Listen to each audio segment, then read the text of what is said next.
So I'm here this morning with Mike Brolly Gilbert in I don't know, it's like the kind of den of lures, Aussie collectible lures in Australia. So Mike, I'm really pleased that you let me come into your amazing shed here and to see your collection today. I guess a bit of a labour of love for you for a long, long time. So I appreciate you. Let me shoot some video and welcome you to the Legends of Lures. Oh, thanks, Gary. The lure collecting has become a labour of love, and certainly put a dent in the wallet over the years. There's no doubt about that. But yeah, it's been a wonderful hobby and still is.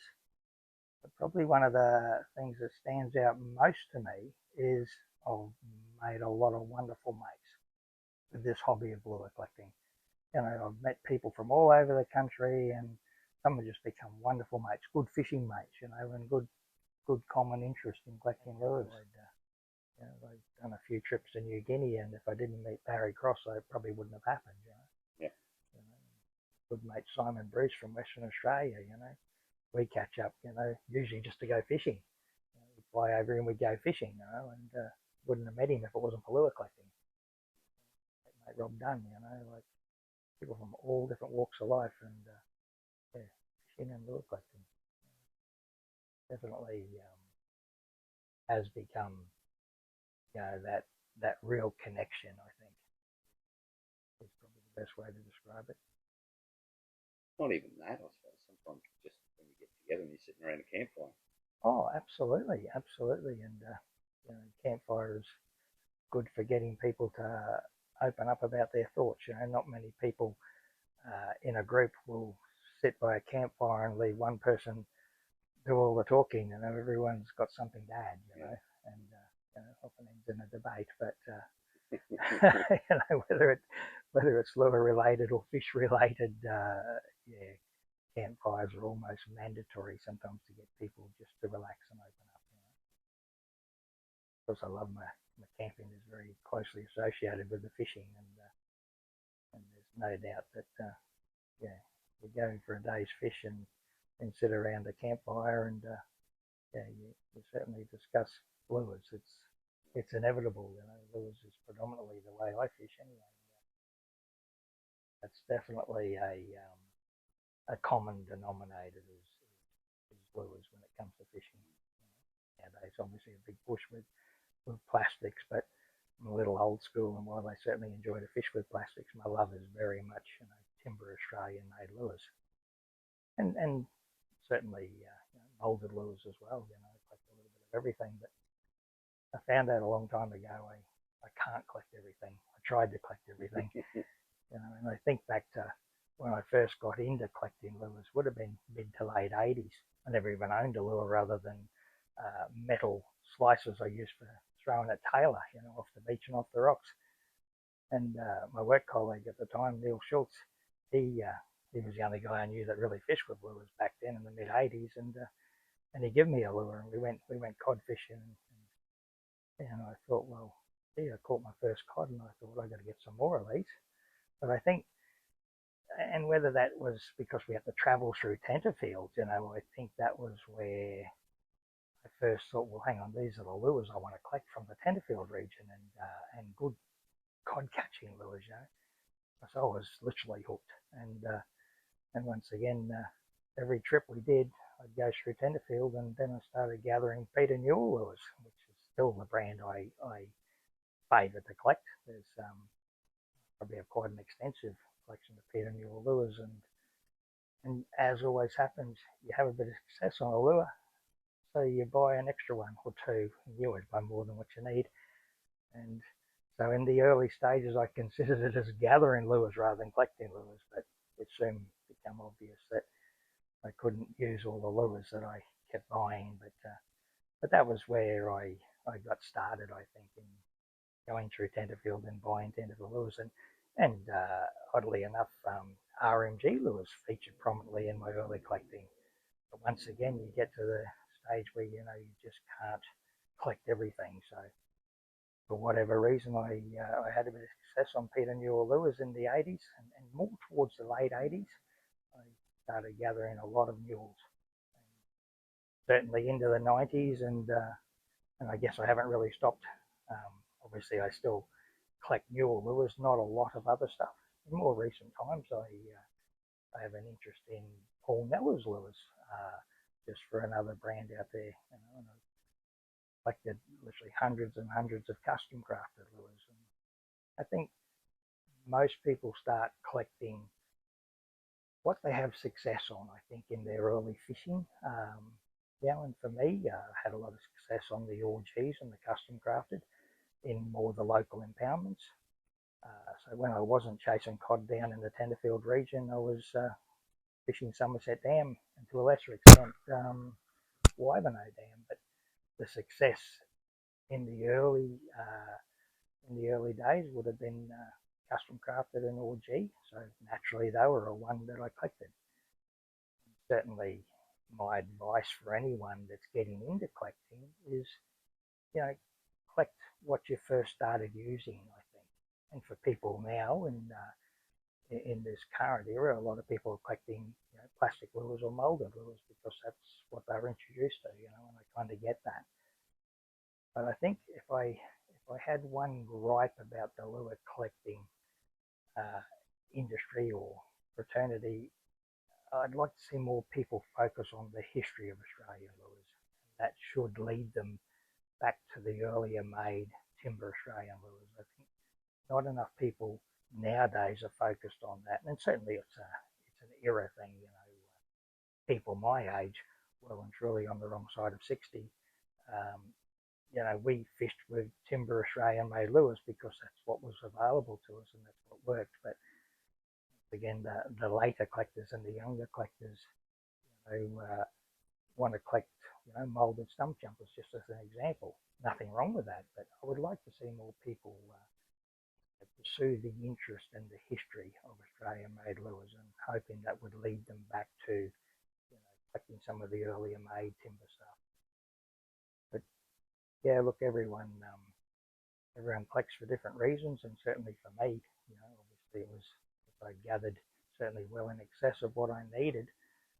I think that people now have this misconception that collecting lures may be an investment opportunity, and there's probably quite a few notable collectors that have got into collecting thinking that they were going to make their fortune in a short time. But the reality is, lures that used to be worth substantial dollars now, the interest in those lures has dropped off, so has the value, and people are finding now that they can't recover their money. So I would never advise anyone to get into lure collecting as an investment opportunity. The reality is, with a lot of things that people collect, it's when they're most popular, they're most valuable because of that supply and demand scenario. I get asked a lot. People will ask me, and I'm far from an expert. I've got a bit of an idea, enough to get myself into trouble. But you'll see it online on forums and social media. What lure is this and what's it worth? Is there any reference material out there for people to? It might be a good name, a good Aussie brand of lure, but is it collectible? Is there any? How can people research that? Look, I think Lure Hub Oz, my good mate Roger has put together Lure Hub Oz over recent years, and phenomenal, what would you call it, like website, I guess, that you can go and research. The majority of Australian-made lures are there, and the history of them, and a little bit about the maker, and that way people can identify the lures, and you get a bit of an idea about the popularity of certain brands. But Roger has put an amazing reference on Lure Hub Oz. And look, there's a few prominent collectors that are very good offering their knowledge. Debbie Dare comes to mind. People often think, wow, a lady collector. She is an absolute treasure to lure collecting, 100%. She has gathered more knowledge than I ever have on collecting lures. And I used to think, well, shit, brother, you know a bit about collecting lures. And now Debbie Dare has continued on. She just can't get enough information, on lures. It's a real credit to her. I've actually gone to Debbie sometimes and said, "What the hell is this?" And she looks at me like as if I should know. But Debbie is an absolute treasure to lure collecting. You know, and if I want to know anything about North Queensland lures, I would go to my good friend Barry Cross. You know, he's as North Queensland as you get, and yeah, he's been there from the early days, and he's our authority on a lot of North.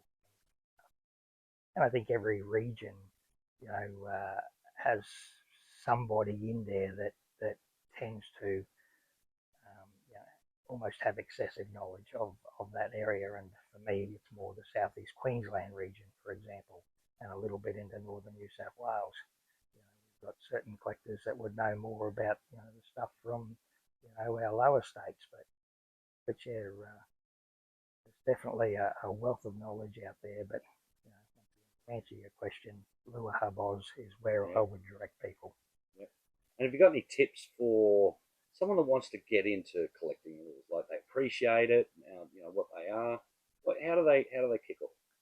Look, nowadays everything I guess is through Facebook sites. You know, back in the early days there was a Lure More forum, and then there was Lure Lovers forum, and people could go in there and just chat to like-minded people.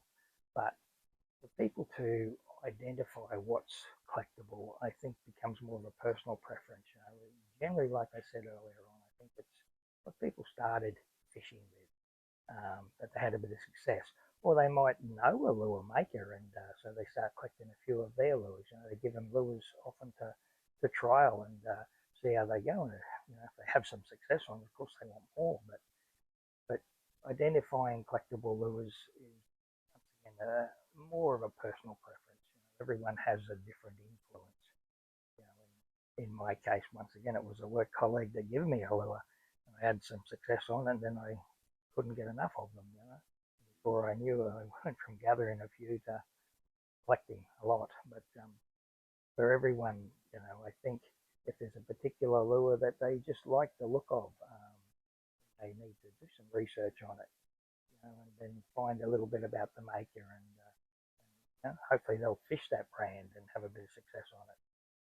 So that what becomes a valuable lure, once again, that supply and demand scenario, I think take an ordinary price lure to a silly price lure. Everyone wants to collect the same brand, and there's been a lot of brands over the years that just seem to take priority, and some have fallen by the wayside with very little interest in them when they were just crazy over collecting them. Nowadays there's still a few that people really want to collect. Timber stump jumpers come to mind. For a lure that was in a fairly isolated area in that northern Victorian sort of region, very southern New South Wales region. Obviously, the Murray River comes to mind down that area. Um, they collect it all over Australia. Everyone wants a timber stump jumper in their collection. But once again, some people just choose a brand and go with it. Other people want to collect a little bit of everything, like me. I made that mistake in trying to collect everything, and yeah, I soon realised I need to cull a few brands. So, Mike, on a personal note, what's your most memorable catch, mate?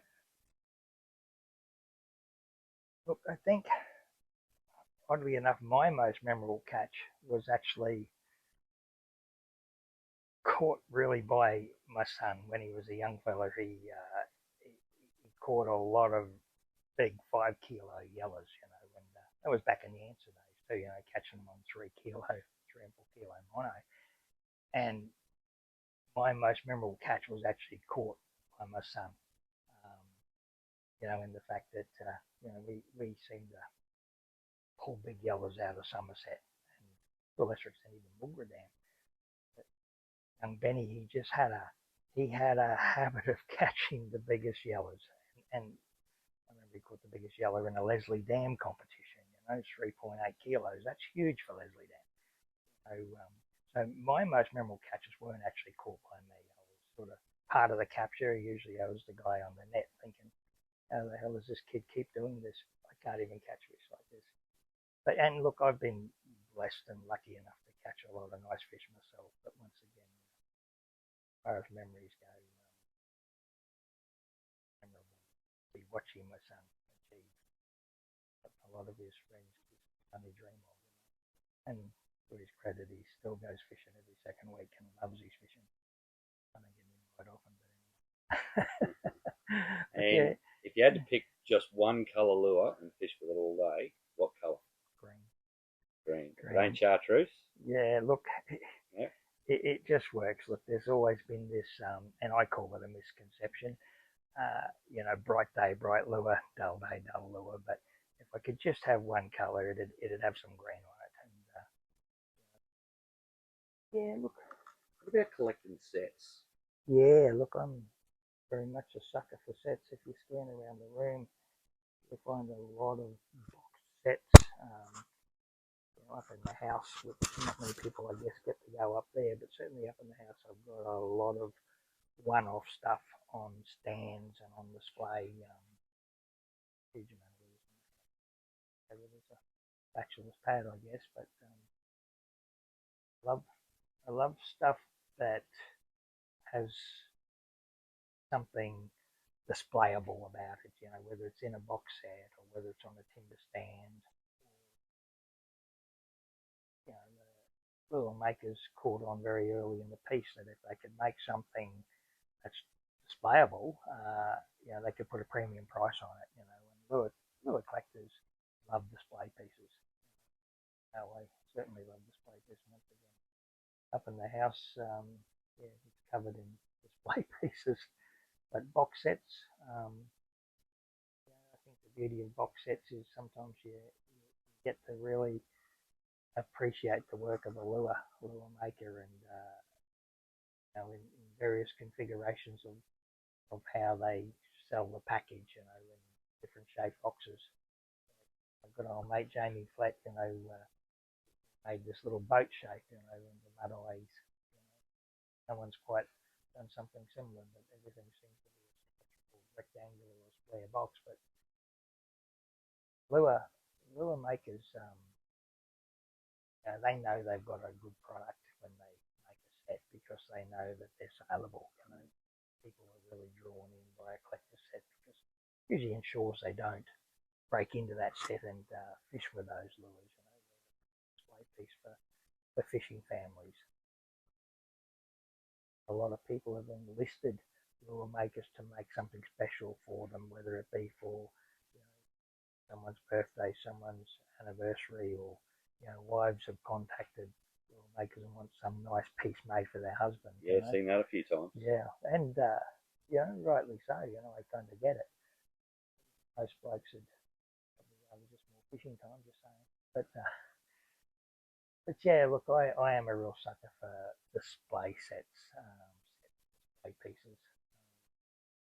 But yeah, also in more recent times, I've been fishing with some of the stuff that I used to treasure as collectible, but not so much as the value was dropped off of the lures. Like I fish with a lot of mules. People say, "Why do you fish with mules?" Well, I started fishing with mules, so I'm kind of still fishing with mules. I've got some real battered up ones in my tackle box that probably should be hanging on the wall, but yep. Yeah, a really good lure, to fish with these days. You don't really put a value on it if it works. For me, I get a lot of enjoyment catching fish on the older lures, the old Australian made timber lures. Believe me, there's better fish catching lures out there. But yeah, I get a real buzz out of digging the old stuff off the wall and going fishing with it. Yeah, the old timber stuff. I mean, like, I've yet to see anyone with a collection of plastics. Look, they're out there, Gary. Once again, a lot of the newer collectors treasure their plastic, and no judgment from me. I think you collect what you want to collect. Everyone has a reason for it, but obviously, to me personally, it's not as appealing, because it's the era I come from was from the early timber stuff. But I think make sure you use what you collect. That would be one bit of advice. Where a lot of people sort of collect it and say, "Oh, I don't fish with it." Well, buy some used ones of the brands you collect and get out there and use them. because often that's where it starts. People have success on a lure, like those lures. That's how a lot of collectors started. As I discussed earlier on, I don't think for 1 minute that you're going to make your fortune collecting lures. Have you ever had lures like they might have bite marks or marks from the trebles and things like that? Have you ever had them refurb? Look, the short answer is no. I like to leave them as they are. I've actually bought a lot of very banged up lures. I used to have a theory with collecting lures: better to have one that's banged up and well used than not have one at all of a particular model, shape, color, size, brand. But yeah, look, I'm not a big fan of altering the lure. That said, I've had some lures modified by a good mate, Chris Sinclair, Ugly Lures. Ugly, yeah. Everyone loves a good bite, a good bite back. Um, and I've got a few of my mules that he's done up for me, and I treasure them because he's got one of the premier lure makers of the country, and certainly one of the premier lure painters, and lure. Um, he can make an ugly lure very attractive. Yeah, he's certainly carved out a niche there in that, Yes, in the ugly stuff, and he's a very very quiet guy, but a fantastic artist. Oh, 100%. And what he can do with an airbrush, not many can. Got some wonderful lure painters in the lure making industry, but people like Ollie Hart and Chris Sinclair are right at the top. What they can do with an airbrush. Certainly, people have often asked, did I make lures? Yeah, I made a handful of lures, and it didn't take me long to realise, well, I caught fish on the lures I made, but it didn't take me long to realise, no, this is not for me. I'd spend hours and hours and hours carving out one lure, and I'd paint it up in 30 seconds and couldn't wait for the paint to dry before I give it a second coat, and the worst paint job in the world. But yeah, caught fish, but yeah, I'll leave the lure making to the professionals. And just love to fish with lures. Never been a bait fisherman since my old tailor days, catching tailor fillies.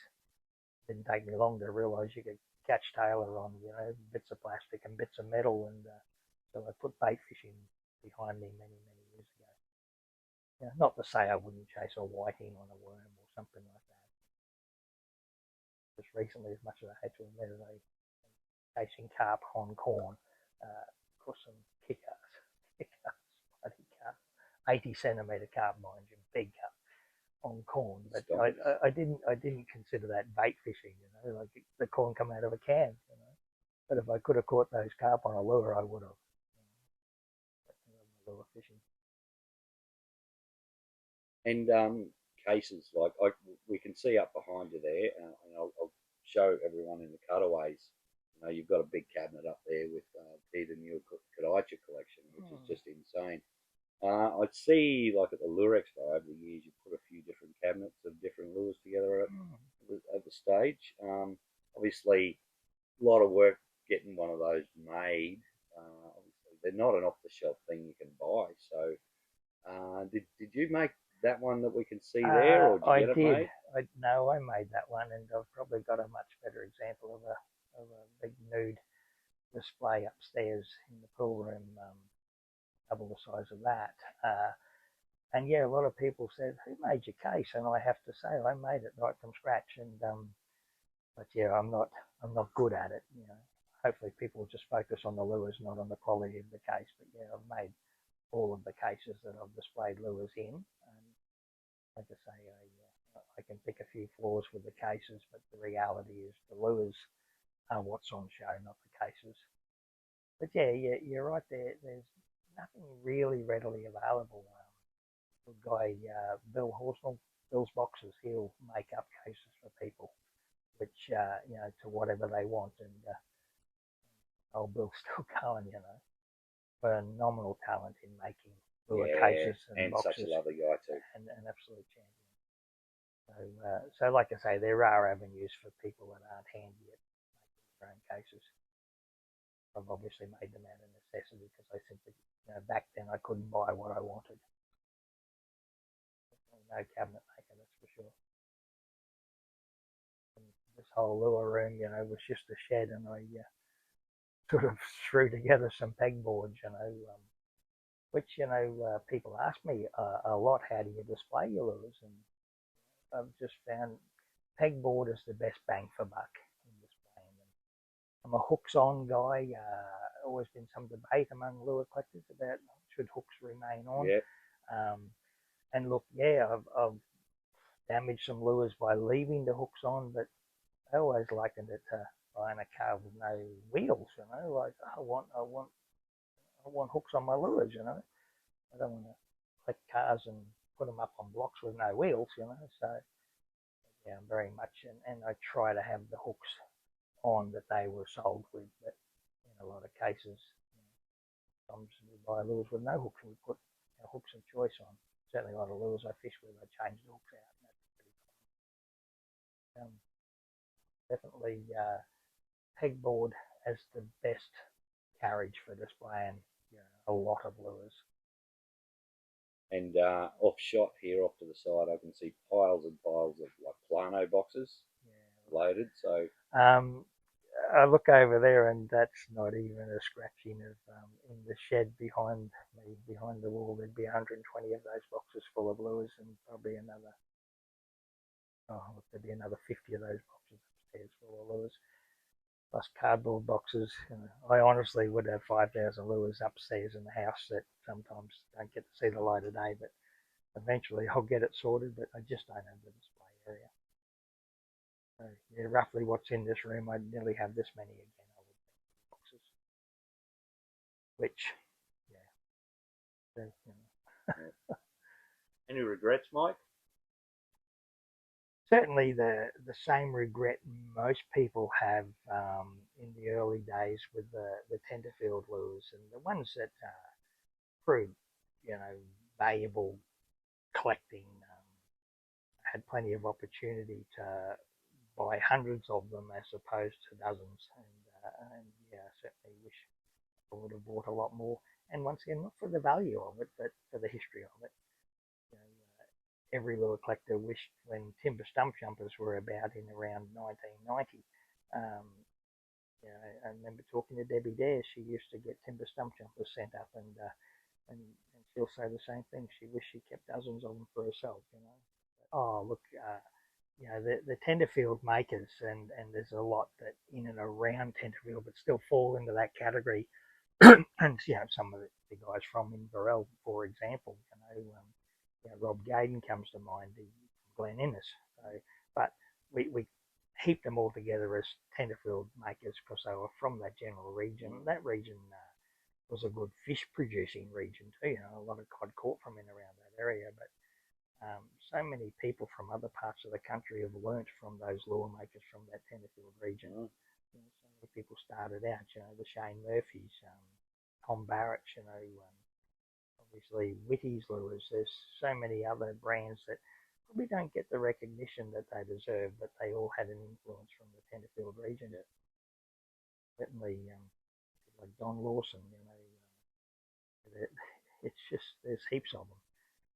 But yeah, certainly in my early days, it was all about mules and RMGs, and they were as Tenterfield as you got. They were from that general. His last name? Joey Urquhart. Yeah, I think it's from Ballina, around that area, somewhere down there. Yeah. I know he was doing some podcasts and that. I think he did one with Debbie Dare, I think, on collecting.